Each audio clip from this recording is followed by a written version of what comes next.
বৃষ্টি না হলে ওগুলো তো আর শুকাবে না, কেননা এগুলোতে ওয়াশিং মেশিনে একটু ড্রাই করার পরে ফ্যানে তোলা দিলে অবশ্যই শুকিয়ে যায়।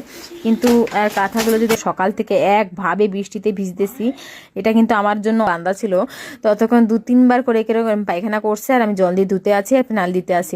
এরকম করতে করতে আর ভালো লাগতেছিল না। তারপরে আর এত ডাকতেছিল, ওর মায়ের সামনে দুদিন ধরে বান্দা ছিল, তো এখন ওর মায়ের কাছ থেকে সরিয়ে একটু এইটা একটা আবডাল জায়গায় বান্ধা হয়েছে। তারপর তো কি পরিমাণে ডাকাডাকি করতেছিল।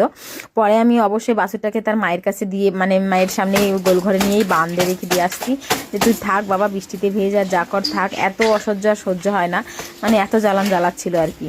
তারপরে এই বৃষ্টির মধ্যে কে কাছে বলো, উপর থেকে জল পড়ছে, আমি এবার কাচতে শুরু করে দিয়েছি। আসলে কাচার একমাত্র কারণ হচ্ছে বাসি শাড়িটা তো কাচতে হবে, তাছাড়াও বাচ্চারা ঘরে থাকলে জামা কাপড় হয়। আর আমার সোনা মিষ্টি, তোমরা তো জানো আমার ছেলে মেয়ে দুজনের খুব শরীর খারাপ, যেমন জ্বর হয়েছে। আর আমার ছেলের একটু জ্বর জারি হলে না, ও হচ্ছে বিছনায় টয়লেট করে দেয়।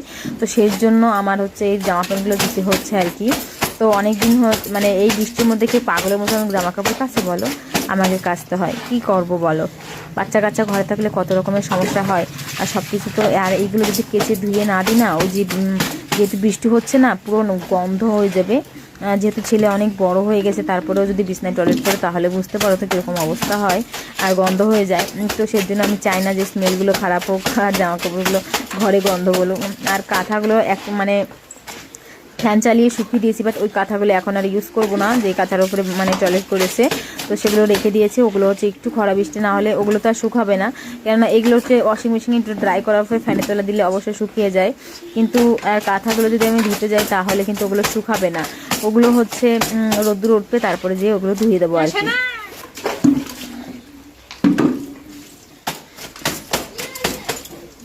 ড্রেসিং টেবিলের পাশে আমার ব্লাউজটা নিয়ে আয় না, একটু ধোয়া হয় না এটা।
তো যাই হোক, তারপরে হচ্ছে জামা একটা একটা করে জামা প্যান্টগুলো সব কিছু ধোয়া হয়ে গেছে। আর আমি এখনও স্নান করিনি, স্নান করব। সকাল থেকে একভাবে বৃষ্টিতে ভিজতেছি, এটা কিন্তু আমার জন্য অনেকটাই খারাপ।